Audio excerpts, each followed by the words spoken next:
as shared in the advert, this is Scholar Shina Solomon, MSc Germany, and he will be taking over from here. All right. Good evening, everybody. It's great to be connecting with everyone again this evening. So it's really my pleasure. So I wouldn't want to waste so much time, but my focus will really be on the MSc. I think the first scholar Femi, are really dead much with a PhD. So I'm not a PhD student. So I'm an MSc student. So if you're MSc in the house, let me see your emoji so that I can know if my people are here. So MSc people, let me see your emoji. Let me know if you guys are really here. Okay, I think I can see. Okay, nice one. All right, all right, all right. So okay. I think we have a lot of them in the house. Okay, all right. That makes it interesting. So let me do this so we don't really take so much time so that we could go and attend to other things. First, let me congratulate you. This is basic. I will really be talking to the MSc students because those are the people in my constituency, as you say it. So, hope you are following me. Let me know. Are we all together? Let me just see your emoji. You don't need to unmute. You can just give. Okay, good. That's all I need. So, first, I'm going to describe this so that you have an idea of how it is. Uh, First and foremost, let me say congratulations to you for winning PTDF scholarship. When I saw the statistics, it was quite bloody. Like, damn it. So, if you are here at this phase, I must really say you've gone through hell and you are back. Yeah, like judging by the statistics I saw, almost maybe 34% or so of all the applicants eventually got a scholarship.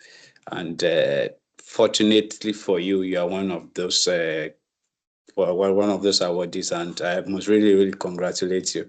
It's not easy getting a PTDF scholarship, considering all the rigors that it entails. So, having said that, I'm going to give you two description at this point. Description number one is that you are currently just imagine yourself. I think this would drive home the point for you. Imagine yourself at the airport currently.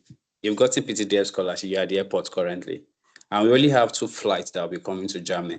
So follow my analogy. We have two flights that will be coming to Germany. We have the DAD flight, which will take off early, and we have the other flight, which is the PTDF flight that will come much later.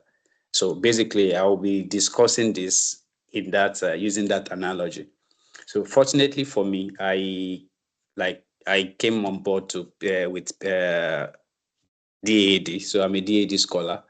So I will really be speaking from that angle and also give you some insight on what it basically means. So, but first thing I'm going to say is that you are currently at the airport now, which is basically you're at a phase now. You already have the PTDF scholarship. Congratulations. But eventually getting to Germany, you're only going to go to two routes, which is basically two flights, DAD flight or PTDF flight. So for DAD, I think I came across the what's it called, the DAD application today. I think I saw the the PDF somewhere, and it's closing on the 30th. So let me start with that. So it means at this point, what you should really worry yourself about so much as an MSc student is you getting a DAD scholarship. I beg in the name of God, put in all necessary efforts. Yeah, don't sit like there's no big deal. There's a lot of big deal there. Why? It's also another competition entirely. And irrespective of what you have, irrespective of how you have performed in getting PTDF, it does not count or matter here. This is a different scholarship entirely. Don't That's the way you should see it. It's a different ball game entirely. It's a different scholarship that people will also be rejected. It doesn't mean if you check what I saw today when I read through the application form, like PDF, I saw they are making provision for only 45 people. That's for MSc, and for masters, for PhD, like 30. So the scholarship will only be awarded to 45 people. If you have seen the PDF, I don't know, maybe some of you have also come across the PDF I'm talking about. What you have there, they'll be awarding scholarship to only 45 people, and then 30, and what's it called? PhD will be having 30. And let me make it clearer to you. The people who will be applying for this, it's not just the people here. Yes. We even currently have people in Germany who are even not, what's it called? Maybe who are in Germany currently doing their program and didn't come via, what's it called? That. They are also open to apply. People also went to other regions in the GFM region, maybe who got scholarship in Malaysia, who got scholarship in France. They could also apply. So you are basically not just competing with, so don't just get yourself limited to, it is just the 20 master students in 20 masters and coming to Germany. Those are the people I'm competing with. That's not true. Other people from other region also who are interested in coming to Germany, you are also competing against them. So what you should basically do, our advice is that put in all your best shots. My advice for people who always apply for scholarship is that put your best foot forward always. Okay, put your best foot forward. Don't joke with it like I've gotten this. So, and how does that? Okay, now that you really, now if you now get that, how does it work? Put your best foot forward. Follow the entire process to the latter. Like yes, like do everything they need to do. Impress them. Everything you think you need to put forward, put it forward to increase your chance of eventually landing a DAD scholarship. So if you land a DAD scholarship, this is what happens to you. It's a partnership scholarship between PTDF and that. But how it looks like is that when you come to Germany, nobody gets to see PTDF again. So you are being considered you are considered as a DAD scholar. Like nobody sees, if you come here on that scholarship, like nobody sees PTDF again. But at the background, like how do they at the back end rather, let me use a tech language. At the back end, at the front end, nobody is seeing PTDF. But at the back end, it is a collaboration between PTDF and that is pushing you forward. So the money is not just coming from the air, whatever they are paying you and so on. It's not just coming from the air. I think a quota of it is coming from German government, while a quota of it is also coming from the Nigerian government, which is PTDF. So another thing, and the first place you get to see that is that PTDF is the one that is going to pay for your flight ticket down here. That doesn't cover that, okay? But that covers your language school. So your entire language school thing is taken by that. So let me now take it for you. So when you get to that, this is what happens. So that has this model whereby you are going to go through a 4-month language program. You'll be in the language school for 4 months, which every one of us are currently in Goethe Institute and other language schools in Berlin and in Germany, but I'm currently in Berlin.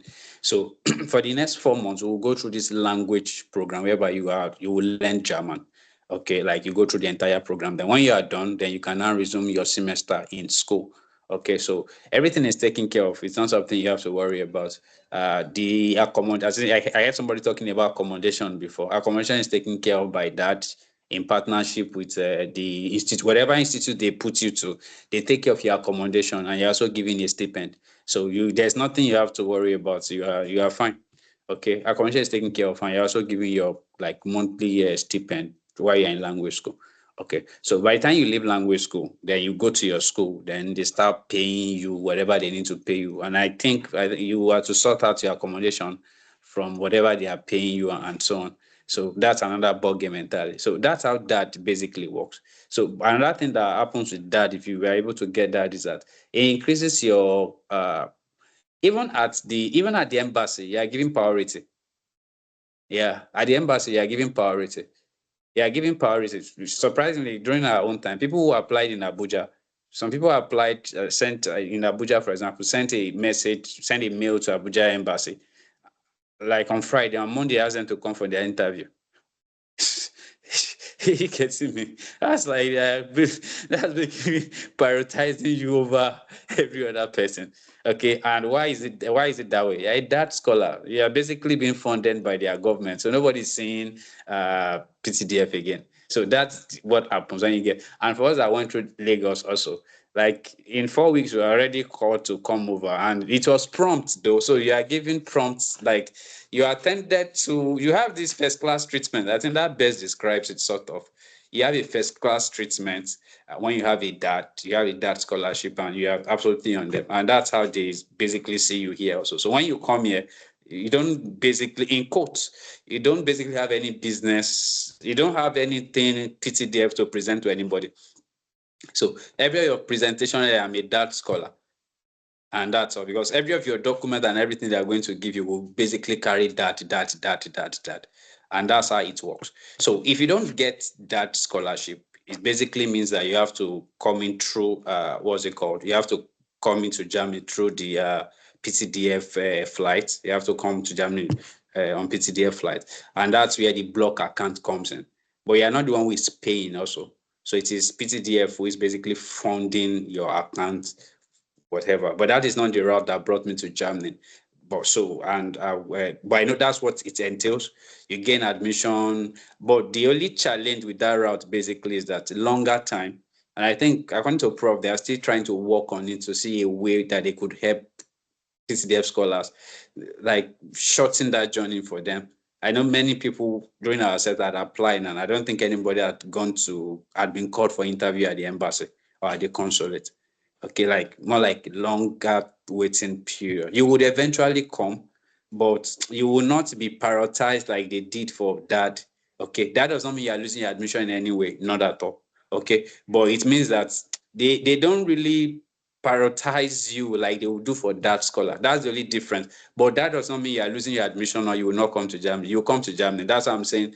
One is the flight that would go first before the other one follows. Okay. So having said that, now that you know, so if you get that, that's basically how your journey is going to be. And if you don't get that, that's basically how your journey is also going to go. So having said that, there are some key things I want to really just buttress on tonight for us. Now that we've talked about the 2 flights that can bring us to Germany. So now let's talk about the admission processes. Basically, this is more directed to master student. Okay, so the first thing for master student, I know most of you would now be familiar with Uni Assist in our admission in a second admission. How many of us know about Uni Assist? Let me know. Just send, I just need emoji, that's fine. If you know anything about Uni Assist, okay, good, fantastic, yeah, that's good. So a couple of us know about Uni Assist. Uni Assist is more like a platform, yeah, I've seen the hand. It's actually a platform where you could get admissions. So what happened is that you also don't quickly go there. The school determines what they are going to use. For some school, you can register or apply for admission directly on their portal without going through that route. Why some school insists that you register through Uni Assist. And what Uni Assist basically do is that they grade your credentials and bring it to more like they standardize your credentials to German standard. Okay, let me share one funny story with you. German system basically it's the peak in Germany rather, the peak grade, it's our own first class basically like 1. So it is 1, 2, 3, 4, 5 down. So when they graded my credential, then that they sent it back to me, I saw a 2.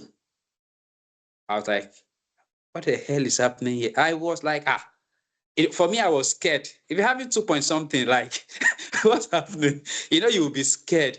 I was like, no, I finished with a 2-1 for crying out loud. What's happening? I'm saying 2. So later, I had to quickly go to, and my school then was requesting for, is it 2.5 or something? I've forgotten. But I was quite scared because this was quite low. For me, I thought I was having a 2/5 sort of.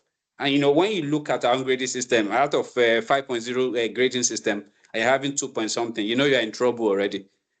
So that was the first thing that came to my head. But that is not the way it is. Their own system is actually the other way around. Hereby, maybe their first class is 1, then the grading is coming down. Our own is at 5.0. It's how we start with 5.0 and we start coming down. Okay, so that's the difference. So when you come across that also, so don't be scared. It's fine. So it's fine. So I know how to research it, but now okay, their grading is from 1. So 1, then down. So if you are having a 5.0, you are doomed. No school even collects it. No school will even accept a 5 point something. I think most of the schools is talking about maybe 2.5. I think maybe 2 to 2.3 or something. Maybe from 1 to 2.3. Your school will determine that. But when your result is graded by Uni Assist, you will eventually know where you stand, like using their own grading system. Okay, so that's the first thing. But first, know the school. Number 2 things they're talking about admissions basically is that for most of us, I know we are seeking admission. One thing, okay, going back to that file again, going back to that file, what I saw there was that for that bit, because of the 4-month language course, you are you would surely be starting your school in winter semester. Okay, so we always get to winter semester. For example, in my own case, I got admission for summer, and summer was April. But because I had that, I have to defer my admission to October, which is actually winter.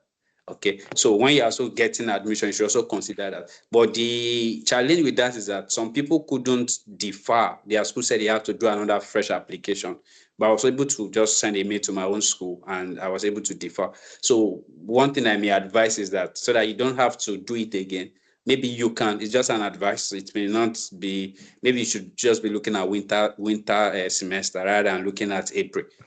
Okay, rather than looking at April. And with the look of things, I don't know when dad will eventually release their result and so on. So those are the factors. Or you could also try, if you gain the admission now, maybe you could ask your school if you could defer. Then when you defer, then when you defer the admission. Sorry, please, let me take some water.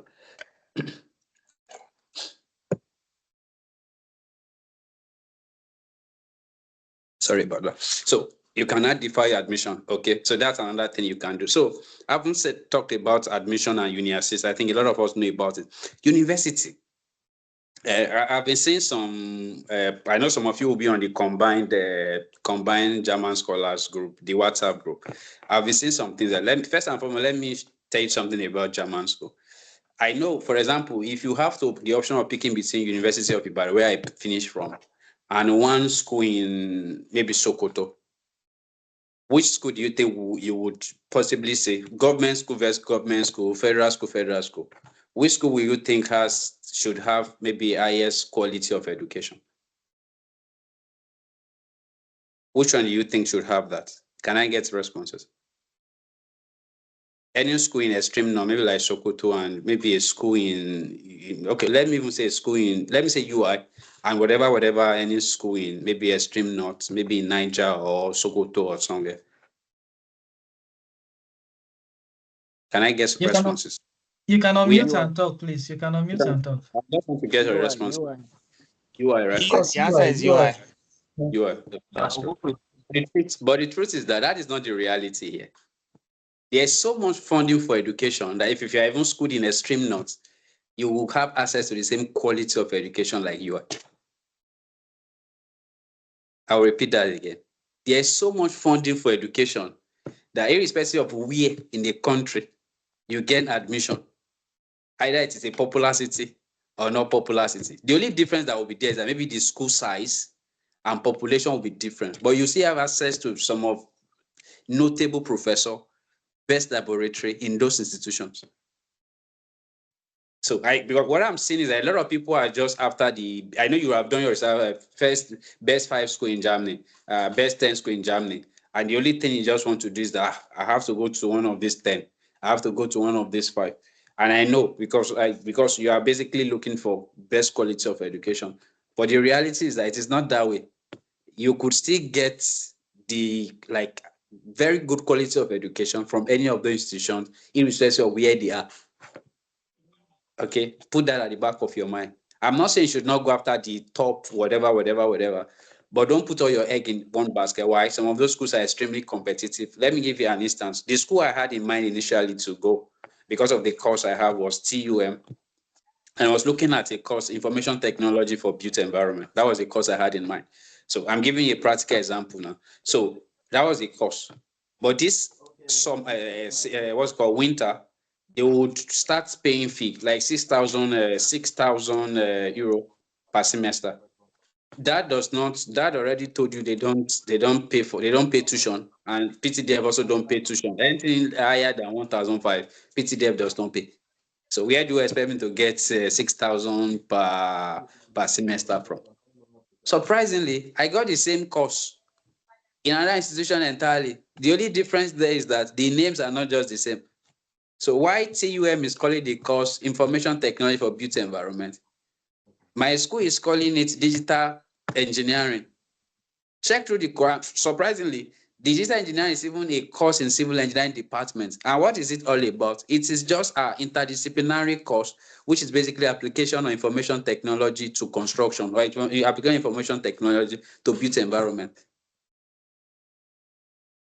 And this school I'm talking about, with the last this thing I saw, I think they just opened or just have one very beautiful lab or something in the school, digital lab or something. So there is funding. So when it comes to choice of institutions, don't be so fixated on maybe known top schools and so on.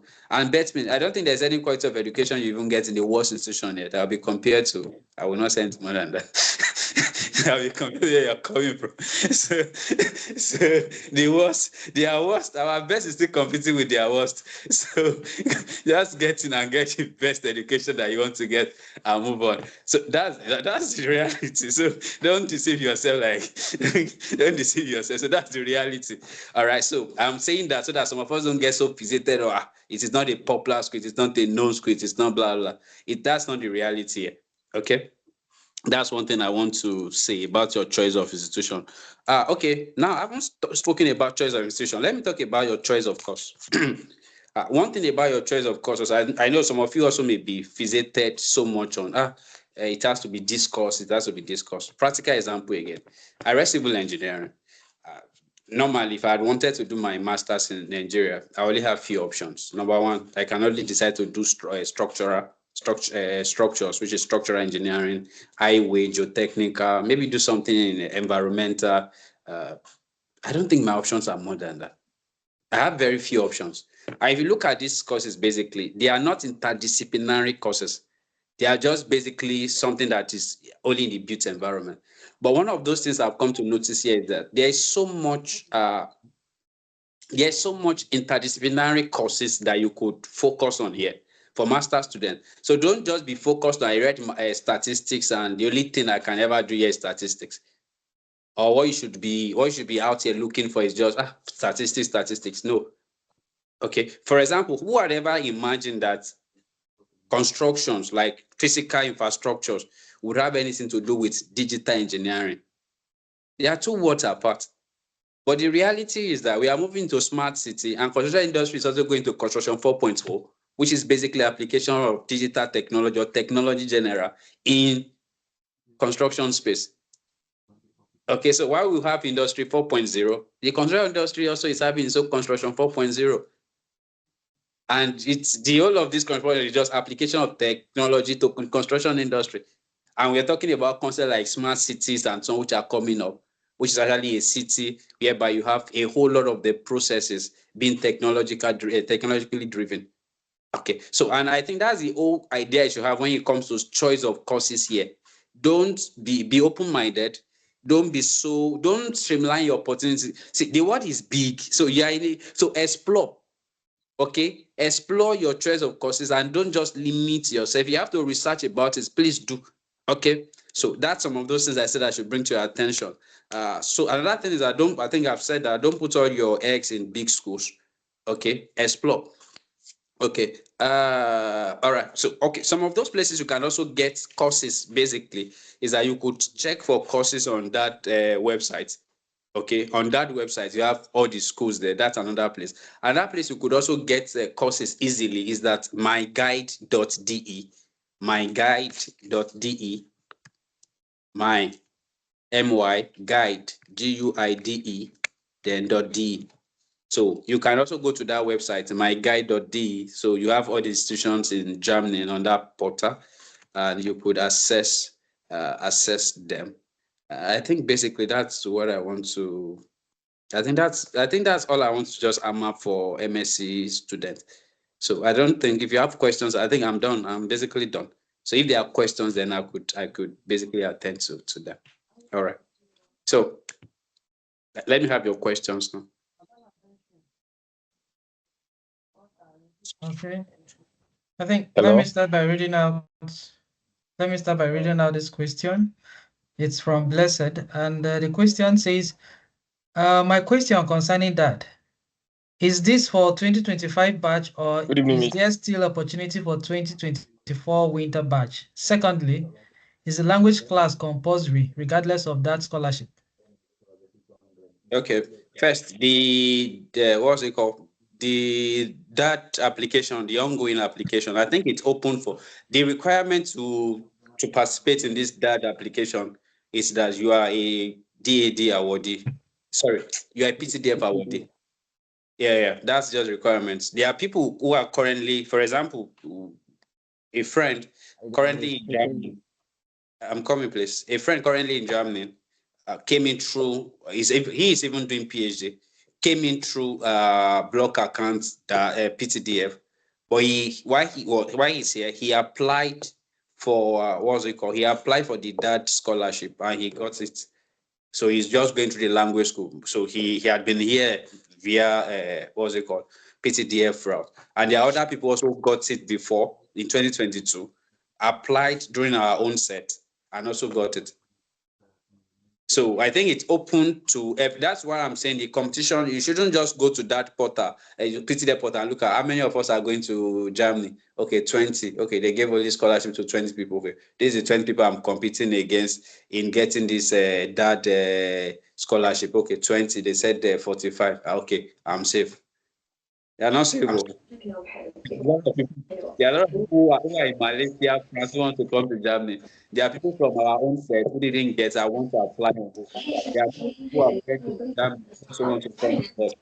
So it's really a big competition, and that's something I want you to, that's something I want you to really, really pay attention to. All right. So what's the second question, please? Guys, could you please mute until I call you to ask a question so that we don't have so much interferences? Please, the second question. I think I answered the first one. What's the second one, please? Is a language class compulsory regardless of that scholarship? So it's mandatory for that scholars. So it's if you get that scholarship, it's mandatory. But for PTDF, there's no provision for language course for you. Just go direct. For us, we can't go directly to school. We have to go through the 4 month language program before resuming for lectures. But if you go via PTDF, you are not going to any language school. You are just resuming directly in your school. So that's how it works. Okay. Is the tuition fee different from semester fee? Tuition, yes, absolutely, yes. So semester fee is cheap now. Semester fee is just like 200 and something. There are tuitions.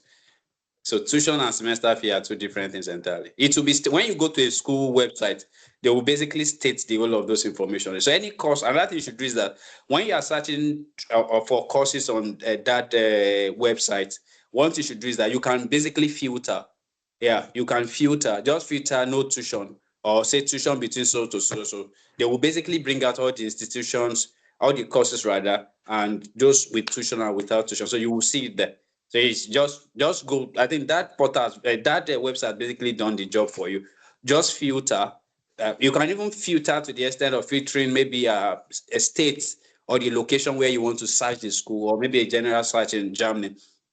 You understand? General search in Germany, then just remove tuition from there. Okay, and you are good to